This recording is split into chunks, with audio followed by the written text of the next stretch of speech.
Buenas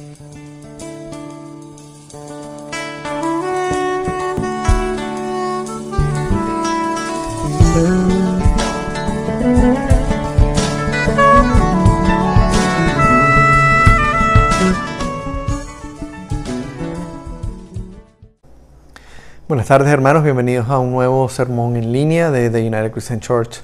Hoy es nuevamente para nosotros un privilegio estar con ustedes compartiendo la palabra, y como hemos venido haciendo durante las últimas semanas, hoy vamos a continuar con nuestra serie de sermones en el libro de Job, y en este caso vamos a continuar estudiando el segmento del libro de Job que comenzamos el domingo pasado. Se trata de los discursos de Eliú, que van del capítulo 32 al capítulo 37, y en estos capítulos, como dije, encontramos estos discursos de Eliú, que si bien contienen algunas verdades sobre la persona, sobre el carácter de Dios, están cargados de una serie de errores doctrinales tan severos que invalidan cualquier verdad contenida en sus discursos, y que además llevaron a Dios a decir que Eliú obscurecía su consejo con palabras carentes de sentido.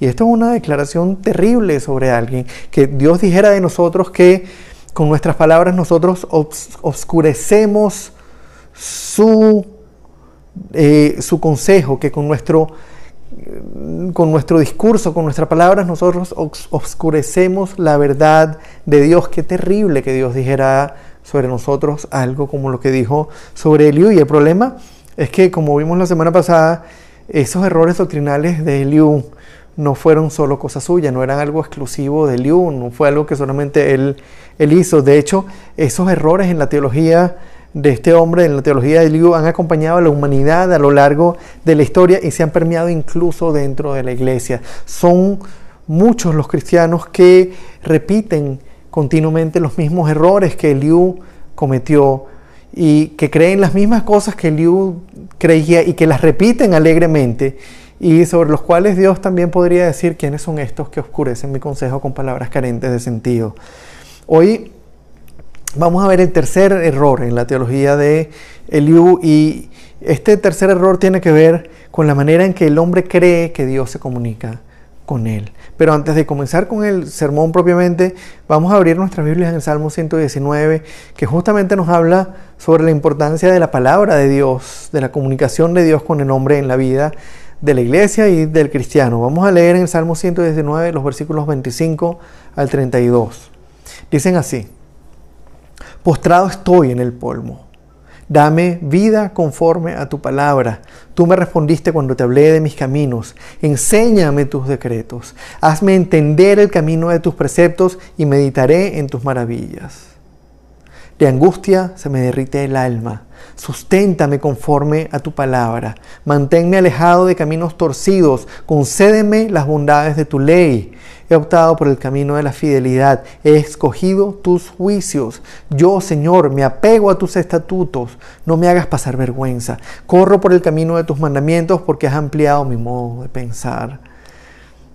Amados, pensando en cómo el salmista clama a Dios pidiéndole que le enseñe sus decretos y le haga entender el camino de sus preceptos, vamos a dedicar este tiempo al Señor, pidiéndole que nos ayude a ver los errores en la teología de Eliú, pero no como algo lejano, sino a ver cómo esos errores han impactado la manera en que nosotros mismos nos relacionamos con Dios, a ver cómo esos errores de Eliú están también presentes en nuestra teología, en lo que nosotros pensamos sobre Dios, en particular sobre cómo pensamos que Dios nos habla. Vamos a orar. Padre, te damos gracias, Señor, por este tiempo. Te pedimos que, Padre, nos prepares, que abras nuestro entendimiento, que abras nuestro corazón, que quebrantes nuestro espíritu, Señor, con tu palabra, y nos ayudes a ver, Padre, hasta qué punto estamos nosotros cometiendo los mismos errores que Eliú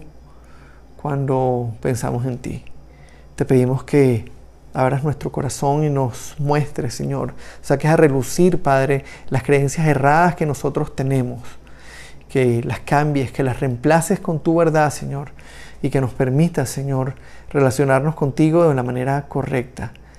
Y no queremos nunca escuchar, Señor, de ti decir sobre nosotros: ¿y quién es este que con sus palabras oscurece mi consejo? ¿Quién es ese que oscurece mi consejo con palabras sin sentido? Señor, te ponemos este tiempo en tus manos, te pedimos que nos guíes, te damos el honor y la gloria y ponemos nuestra mente, nuestros ojos, nuestros oídos, nuestro corazón delante de ti, pidiéndote que nos transformes, nos cambies y nos confrontes, Señor, para ser moldeados y transformados a la imagen de tu Hijo. Te damos el honor y la gloria por siempre, Padre, en el nombre de Cristo. Amén y amén. Ok, vamos a comenzar con el primer segmento de este sermón. Hoy vamos a dividir el sermón en dos segmentos. Primero vamos a ver cómo pensaba Eliú que Dios le habla al hombre y cómo piensa hoy el cristiano, cómo pensamos nosotros que Dios nos habla, para después ver cómo habla Dios verdaderamente al hombre. Pero vamos a comenzar con este primer punto, cómo pensamos que Dios nos habla. Y para eso vamos a leer ahí en el capítulo 33 de Job, los versículos 14 al 18. Y fíjense cómo dice: Dios nos habla una y otra vez, aunque no lo percibamos. Algunas veces en sueños, otras veces en visiones nocturnas, cuando caemos con un sopor profundo o cuando dormitamos en el lecho. Él nos habla al oído y nos aterra con sus advertencias para apartarnos de hacer lo malo y alejarnos de la soberbia, para librarnos de caer en el sepulcro y de cruzar el umbral de la muerte.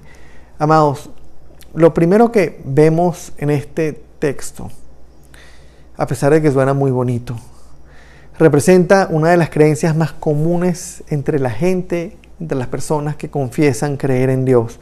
Son muchos los que creen que hoy en día Dios les habla directamente. Y no me refiero solamente a personas del mundo, me refiero también a personas cristianas, a personas que se confiesan cristianos. Son muchos los cristianos que dicen continuamente: el Señor me dijo tal cosa, el Señor me dijo que te dijera, o el Señor me reveló tal, o el Señor me reveló cual. Son muchos los cristianos que dicen continuamente: el Señor me dijo. Y ante una aseveración como esta, la pregunta que tenemos que hacernos es: ¿y cómo saber que fue Dios el que dijo eso? ¿Cómo saber que eso que esa persona está diciendo realmente vino de Dios? ¿Cómo sabemos que fue realmente Dios el que le dijo a esa persona eso? ¿Es que no existe acaso una realidad espiritual en la que los ángeles caídos, los demonios, intentan confundir continuamente al hombre y apartarlo de Dios? Y eso ocurrió desde el Génesis 3. Satanás está tratando de confundir al hombre, de desviarlo de los caminos de Dios y llevarlo a su propio pensamiento desde el mismo momento de la caída. Eso es una realidad espiritual que está ahí. ¿No es acaso además el hombre una criatura caída que vive apartada de Dios y que busca su propio bienestar de manera continua por encima de los deseos y la voluntad de Dios? ¿No es el hombre una criatura caída que está continuamente buscando satisfacer sus propios deseos, sus propias pasiones, que está continuamente en enemistad con Dios, que está continuamente renegando de Dios, que no busca la voluntad de Dios sino la voluntad propia? ¿No es el hombre una criatura caída con un corazón caído? Fíjense lo que dijo el Señor a través del profeta Jeremías sobre nuestro corazón, sobre el corazón del hombre. Eso está en Jeremías 17, versículo 9.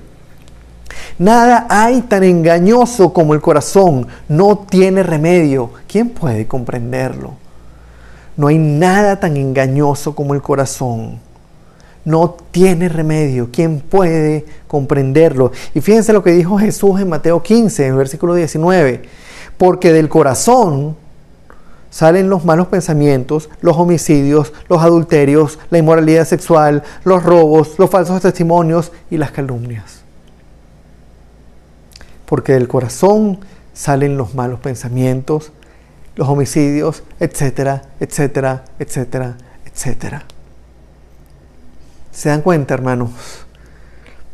Ni el corazón del hombre, ni los demonios son una fuente confiable para guiarnos a la voluntad de Dios.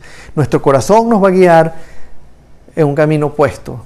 Satanás nos va a guiar en un camino opuesto. Decir que Dios nos habla directamente a nosotros, a través de visiones, a través de sueños, incluso a través de palabras audibles, le abre la puerta a nuestro propio corazón, que es engañoso, que es muy engañoso, y le abre la puerta a ese corazón engañoso para que nos lleve por el camino de nuestra propia voluntad, haciéndonos creer que lo que nosotros tenemos aquí en nuestra cabeza, lo que nosotros sentimos en nuestro corazón, que puede venir de nosotros mismos, de nuestra propia inclinación, de lo que nosotros pensamos, o de lo que Satanás quiere que pensemos, o de lo que el mundo nos dice que pensemos, y lo interpretemos como el Señor me dijo. El Señor habló conmigo y me dijo. Hermanos, ¿se dan cuenta que lo que Satanás hizo en el huerto del Edén, cuando tentó a Eva por primera vez, fue llevarla a pensar por ella misma, a desear por ella misma, a poner sus deseos por encima de los deseos de Dios, y desde ese entonces nuestro corazón está continuamente buscando nuestra voluntad y no la de Dios. ¿Cómo podemos estar nosotros seguros? ¿Cómo podemos confiar en que si nos viene una idea a la cabeza, eso es porque Dios me lo dijo? ¿Cómo puedo yo estar seguro que si siento una corazonada es porque Dios me dijo tal cosa? ¿Cómo puedo yo estar seguro y cómo puedo yo aseverar que Dios ha dicho algo si es lo que yo tengo en la cabeza? ¿Qué garantía tengo de que eso realmente viene de Dios? Vamos a continuar con la lectura, a ver, porque Eliú amplía este concepto y él continúa exponiendo su teología sobre cómo Dios se comunica con el hombre, pero más allá de las palabras audibles, él también dice lo siguiente, los versículos 19 al 22, más allá también de los sueños y de las palabras audibles, él dice, a veces nos castiga con el lecho del dolor, con frecuentes dolencias en los huesos. Nuestro ser encuentra repugnante la comida, el mejor manjar nos parece aborrecible. Nuestra carne va perdiéndose en la nada hasta que se nos pueden contar los huesos. Nuestra vida va acercándose al sepulcro, se acerca a los heraldos de la muerte. Vemos cómo Eliú continúa exponiendo otra creencia que además también acompañaba al hombre a través de la historia. Y si bien es cierto que Dios castiga en ocasiones al hombre por su pecado, pensar que toda aflicción, que todo sufrimiento es el resultado de la desobediencia del hombre, es dejar de lado la soberanía de Dios. De hecho, si vemos lo que hemos estado estudiando en estas semanas en la vida de Job, y vemos cómo Dios fue quien propició las aflicciones en la vida de Job, fue Dios el que puso a Job en la palestra, fue Dios el que puso a Job en la mira de Satanás, el que llevó a Job a los sufrimientos que estaba viviendo, a pesar de que él era un hombre temeroso de Dios, un hombre que vivía apartado del mal, fue Dios. Y lo hizo para su propia gloria, para glorificar su nombre delante de Satanás y delante de las cortes celestiales. Y aún así los amigos de Job no pudieron concebir que lo que le estaba ocurriendo a él no fuese a causa de su pecado. Una y otra vez repetían, pero es que tú algo debes haber hecho, tú eres un pecador, lo que a ti te está pasando es una consecuencia de tu propio pecado. Y en el Evangelio de Juan vemos un caso similar. En el capítulo 9 del Evangelio de Juan, el mismo Jesús confrontó las creencias de sus discípulos. De hecho, confrontó las creencias de estos discípulos que eran creencias ancestrales de los judíos. Y dejó claro que en ocasiones el sufrimiento es parte del plan de Dios para la vida de una persona, para glorificar su nombre. Vamos a ver los tres primeros versículos del capítulo 9. Aquí se están refiriendo a Jesús. A su paso Jesús vio a un hombre que era ciego de nacimiento. Y sus discípulos le preguntaron, Rabí, para que este hombre haya nacido ciego, ¿quién pecó, él o sus padres? Ellos estaban exponiendo una creencia, la misma creencia de los amigos de Job. Si este hombre está en esta situación, si este hombre está sufriendo desde que nació, ¿quién pecó, él o sus padres? ¿Qué pasó para que él naciera así? ¿Quién fue el culpable? ¿Quién fue el que pecó para que este hombre naciera así? Jesús contesta en el versículo 3, ni él pecó ni sus padres, respondió Jesús, sino que esto sucedió para que la obra de Dios se hiciera evidente en su vida. ¿Se dan cuenta, hermanos, de cómo la creencia de que el sufrimiento y la aflicción en la vida de una persona son el resultado exclusivo de su pecado es una declaración que es solamente parcialmente correcta y es una declaración además que deja por fuera la soberanía de Dios. Deja por fuera que Dios puede infligir sufrimiento a una persona con propósitos santos. Ahora, vamos a tomar estas dos cosas. Si el corazón del hombre es engañoso y tiende a hacernos pensar que Dios nos dice cosas que realmente Él no ha dicho, más bien nos lleva a pensar que estos pensamientos, que estas cosas que tenemos nosotros en la cabeza, que son contrarias a la voluntad de Dios, vienen de parte de Él. Si nuestro propio corazón nos hace continuamente, nos lleva a pensar que Dios nos está diciendo cosas que Él no dijo, y si además los sufrimientos y las aflicciones y las situaciones problemáticas que vivimos no son necesariamente un castigo de Dios para corregirnos, no las podemos interpretar necesariamente como que hicimos algo malo y Dios nos está castigando o nos está corrigiendo, ¿cómo podemos saber realmente lo que Dios quiere decirnos a nosotros? ¿Cómo podemos escuchar la voz de Dios? ¿Cómo podemos realmente escuchar lo que Él quiere decirnos? ¿Cómo podemos estar seguros de lo que Él quiere para nosotros? ¿De cuál es su voluntad y de cómo podemos seguirla? Y para contestar a esas preguntas vamos a ir a varios pasajes del Nuevo Testamento que nos confirman de una manera muy clara cómo Dios decidió comunicarse con los hombres y a través de qué medio lo hace. De qué forma Dios se comunica con los hombres de una manera que no deje lugar a dudas de que Él es quien está hablando. Vamos a ver cómo Dios nos habla realmente. Y vamos a comenzar leyendo en la segunda carta de Pedro, en el capítulo 1, los versículos 16 al 18. Fíjense cómo dice. Primero vemos aquí el escenario en el que Pedro está rememorando lo que ocurrió en el monte de la transfiguración. Cuando les dimos a conocer la venida de nuestro Señor Jesucristo en todo su poder, no estábamos siguiendo sutiles cuentos supersticiosos, sino dando testimonio de su grandeza que vimos con nuestros propios ojos. Él recibió honor y gloria de parte de Dios el Padre cuando desde la majestuosa gloria se le dirigió aquella voz que dijo: "Este es mi Hijo amado, estoy muy complacido con Él". Nosotros mismos oímos esa voz que vino del cielo cuando estábamos con Él en el monte santo. Imagínense eso. Estar allí, viendo a Jesús en su gloria, transfigurado, y escuchar la voz del Padre decir: "Este es mi Hijo amado, estoy muy complacido con Él". Lo primero que llama la atención aquí es Pedro está testificando lo que él vio y oyó junto a Jacobo y a Juan cuando estaba allí en aquel lugar, viendo a Jesús glorificado, escuchando al Padre hablar de una manera audible.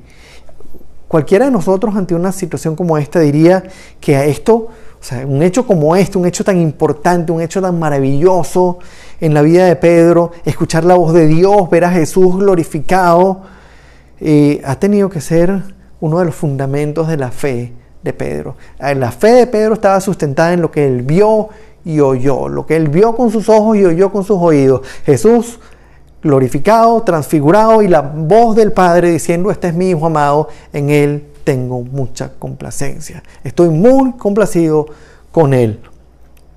Ahora, vamos a ver cómo continúa Pedro, hablando en los versículos siguientes. Él primero dice: yo vi a Jesús y escuché la voz del Padre. Ahora, fíjense lo que dicen los versículos 19 al 21. Eso que vi y eso que escuché, esto ha venido a confirmarnos la palabra de los profetas, a la cual ustedes hacen bien en prestar atención, como una lámpara que brilla en un lugar oscuro, hasta que despunte el día y salga el lucero de la mañana en sus corazones. Ante todo, tengan muy presente que ninguna profecía de la Escritura surge de la interpretación particular de nadie, porque la profecía no ha tenido su origen en la voluntad humana, sino que los profetas hablaron de parte de Dios, impulsados por el Espíritu Santo. Fíjense cómo comienza. Esto ha venido a confirmarnos la palabra de los profetas, a la cual ustedes hacen bien en prestar atención. Hermanos, ¿se dan cuenta de que para Pedro ver a Jesús transfigurado. Y escuchar la voz audible del Padre, lo que hizo fue confirmar la palabra de los profetas, confirmar lo que Dios ya había revelado a través de las Sagradas Escrituras en el Antiguo Testamento. Permítanme recapitular brevemente lo que Pedro dice en estas líneas sobre la naturaleza y sobre la importancia de las Escrituras.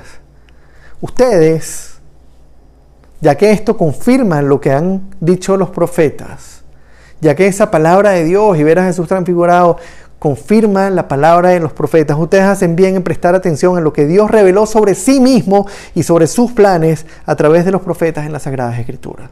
Y en segundo lugar, es que esas escrituras no tuvieron su origen en la interpretación particular de nadie, sino que los profetas hablaron de parte de Dios impulsados por el Espíritu Santo. No impulsados por sus propios deseos, no impulsados por sus propios corazones que son caídos, sino hablaron de parte de Dios impulsados por el Espíritu Santo. Amados, lo que vemos en este texto es que Dios ha hablado a los hombres de manera muy concreta y de manera muy segura a través de las Sagradas Escrituras. Él se encargó de que su palabra quedara blindada. Él se encargó de que nosotros no tuviésemos excusa, de que nosotros nunca podamos decir, Señor, es que yo pensé que tú habías dicho tal cosa. Él habló, lo dejó por escrito, lo inspiró a través de personas que Él mismo eligió y lo confirmó a lo largo de toda la historia. Todo lo que Él fue revelando sobre Jesús, todo lo que Él fue revelando sobre su plan de redención, todas las características del Mesías, todas las profecías que Él dijo que iban a ocurrir, se fueron cumpliendo y se dieron en Jesús. Y el verlo ahí, glorificado, y escuchar la voz del Padre hablando, lo que hizo fue confirmar lo que ya Dios había revelado. Esa voz del Padre en el monte Santo, en el monte de la Transfiguración, lo que hizo fue confirmar lo que Él ya había dicho con anterioridad a través de hombres especiales, elegidos por Él, hombres comunes y corrientes, pero inspirados por el Espíritu Santo, hombres que Él eligió para comunicar su palabra a los hombres en el propio lenguaje de los hombres, de manera que los hombres lo pudiéramos entender. La pregunta es, y continúa entonces Dios hablándonos hoy, ¿hacia dónde apunta toda esta revelación? Y la respuesta a estas preguntas la encontramos en los primeros versículos de la carta a los Hebreos. Vamos a leer los versículos 1 y 2 del capítulo 1. Dios, que muchas veces y de varias maneras habló a nuestros antepasados en otras épocas por medio de los profetas, en estos días finales nos ha hablado por medio de su Hijo. A este lo designó heredero de todo y por medio de él hizo el universo. Hermanos y hermanas, a lo largo de todo el Antiguo Testamento, Dios se presentó de manera progresiva a la humanidad. Desde el libro del Génesis hasta el libro del profeta Malaquías, con el que cierra el Antiguo Testamento, Dios fue revelando su maravilloso plan de redención, su maravilloso plan para redimir a su pueblo caído. Y un plan que se cumple de manera exclusiva en la persona de Jesús, un plan que apuntaba al Mesías prometido. Dicho de manera sencilla, todas las Escrituras apuntan a Jesús y encuentran su cumplimiento en su sacrificio en la cruz. Toda la Escritura gravita, toda la Escritura gira en torno a la persona de Cristo y a su obra redentora en la cruz. Si intentáramos definir cómo se presenta el Mesías a lo largo de toda la Biblia, pudiéramos decir que en el Antiguo Testamento Jesús, el Mesías, fue prometido, en los Evangelios fue presentado, en Hechos de los Apóstoles y en las cartas a las iglesias fue explicado a las iglesias, y en el Apocalipsis se anuncia la consumación de su reino. Como cristianos, si nosotros queremos escuchar la voz de Dios, si nosotros queremos entender su voluntad para nosotros, si queremos ser transformados en esos siervos fieles y útiles que Él desea que nosotros seamos, lo único que podemos, y además debemos hacer es abrir nuestra Biblia y comenzar a estudiarla con humildad, con sumisión, con diligencia, pidiendo en todo tiempo la dirección y la guía del Espíritu Santo en oración. Vamos a recordar lo que dijo Pablo a Timoteo en su segunda carta, poco tiempo antes de morir. Segunda de Timoteo, capítulo 3, versículos 16 y 17. Toda la Escritura es inspirada por Dios y útil para enseñar, para reprender, para corregir y para instruir en la justicia, a fin de que el siervo de Dios esté enteramente capacitado para toda buena obra. Amados hermanos, como hemos visto hoy, Dios se ha asegurado de comunicarse a los hombres de una manera tal que no tengamos excusa para decir que Él ha dicho algo que realmente no dijo.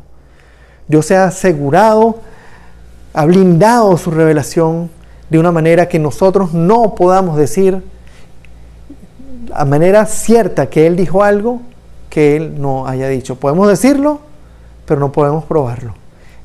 Lo que Él dijo, lo dijo a través de hombres elegidos e inspirados por el Espíritu Santo. Dicho de manera sencilla, si no está en la Biblia, entonces no es palabra de Dios. Lo repito, si no está en la Biblia, entonces no es palabra de Dios.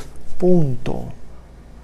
La Biblia es la palabra de Dios en el lenguaje de los hombres, revelada por Dios a través de los profetas, a través de siglos, de manera progresiva, en la que Él fue revelando su persona, su carácter, sus planes, en la que nos fue mostrando cómo podemos nosotros relacionarnos con Él, en la que nos fue mostrando cuál es el papel del hombre en todo su plan y cómo la única manera de llegar a reconciliarnos con Él es a través del Mesías, a través de Jesús, a través de la segunda persona de la Trinidad que vino a hacerse hombre y se ofreció a sí mismo en la cruz para redimirnos, para pagar por nuestros pecados.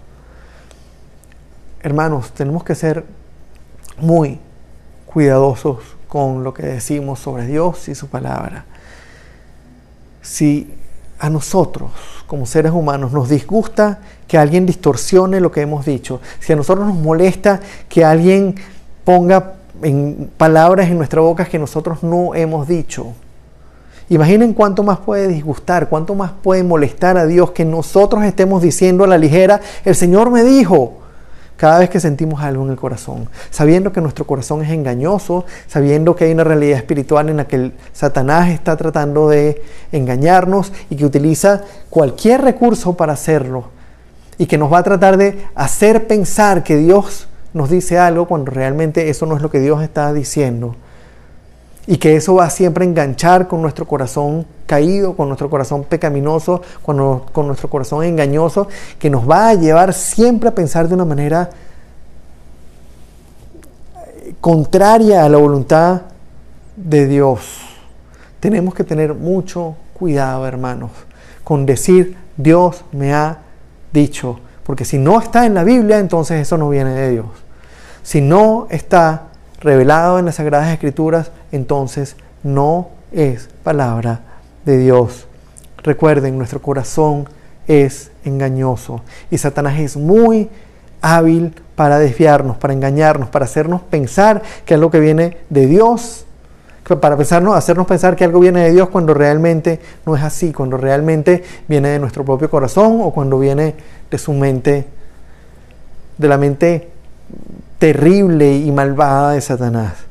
No nos engañemos, hermanos, pensando que Dios tiene cosas nuevas o novedosas para decirnos. No nos engañemos pensando que Dios nos va a revelar cosas novedosas a nosotros.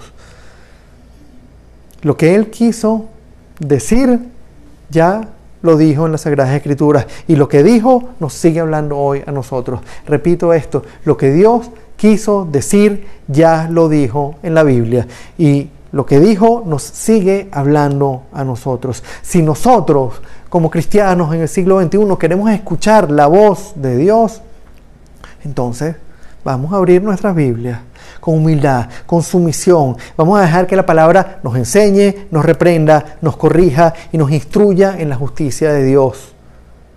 Vamos a dejar que sea su palabra la que nos guíe esa palabra certera, esa palabra confiable que Él reveló a través de los siglos.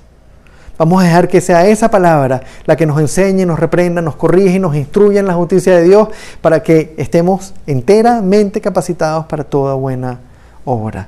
Y pensando en todo esto,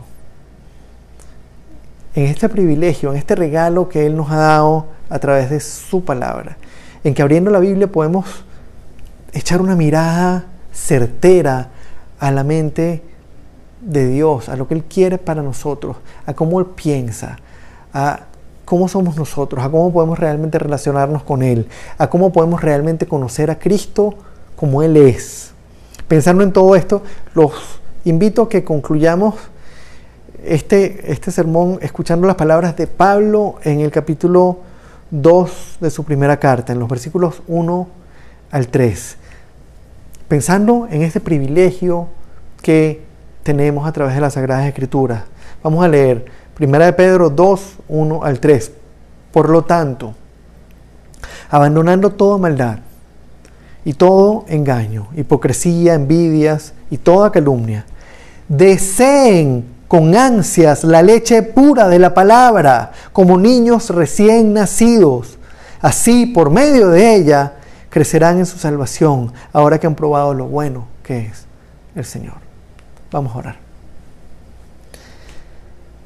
Padre Santísimo, Señor, primero que nada te damos gracias por tu palabra. Te damos gracias por tomarte el tiempo de hablarnos de una manera segura, de una manera confiable, de hacerlo de manera que podamos saber, Señor, qué es lo que tú quieres decir y que no estemos adivinando o pensando que tú has dicho algo que realmente no has dicho. Gracias por dejarnos a través de la Biblia, Señor, tu revelación de una manera clara, de una manera en la que lo podamos entender. Gracias por darnos el privilegio, Señor, de mirar dentro de tu mente. Gracias por darnos el privilegio de mirar, Señor, en tu voluntad, de vernos a nosotros mismos a la luz, Señor, de tu palabra, de tu ley, de ver tu santidad a través de tu palabra, Señor, y de ver nuestro pecado reflejado ahí. Gracias por darnos el privilegio, Señor, de escucharte hablarnos a través de la Biblia, de saber que eso que dijiste hace miles de años, Señor, nos sigue hablando a nosotros hoy en día, y que es una palabra tan viva hoy como lo fue en el momento que la revelaste, que es una palabra tan relevante para nosotros hoy como lo fue para los judíos, Señor, antes de Cristo y en la época de Cristo. Gracias, Señor, por darnos este privilegio de escucharte. Te pedimos que abras nuestra mente, que abras nuestro corazón, Señor, que nos permitas entender, aceptar, que nos permitas, Señor, regocijarnos en tu palabra sabiendo que ahí está tu voluntad, que tú te has revelado a través de ella, Señor, que es la palabra segura, que es la confirmación, Señor, que es el regalo que tú nos has dado de una mirada hacia tu mente. Permítenos, Señor, aceptarla, recibirla, reconocer la autoridad que tiene, no cuestionarla, Señor, recibirla como lo que es, no tratando, Señor, de buscar en nuestra mente o en nuestro corazón lo que tú tengas para decirnos, no buscando, Señor, en cualquier persona en la calle lo que tú tengas para decirnos, sino sabiendo que es a través de la palabra, Señor, y a través de la predicación de ella que tú nos hablas, que es a través de lo que tú ya has revelado en las Escrituras que nos hablas, Señor. Ayúdanos, Padre, a echar fuera cualquier duda que tengamos sobre la veracidad y sobre la suficiencia y sobre la autoridad de tus Escrituras. Ayúdanos a echar fuera, Señor, cualquier duda que podamos tener y a recibirla con gozo, sabiendo que tú nos has hablado a través de la Biblia, que ahí tenemos tu palabra en nuestro lenguaje, que podemos confiar en lo que ahí dice y que a través de ella, Señor, cuando nos acercamos con un corazón humilde y sumiso, somos confrontados. Tú nos muestras nuestra realidad, tú nos muestras nuestro pecado, tú nos llevas al arrepentimiento y nos transformas, Padre. Te damos el honor, te damos la gloria y ponemos nuestras vidas en tus manos, Señor, pidiéndote que en estos próximos días continúes trabajando con nosotros y nos lleves a una convicción cada vez más profunda de la suficiencia y de la autoridad de tus Escrituras. Te damos el honor y la gloria en el nombre de Cristo Jesús. Amén y amén.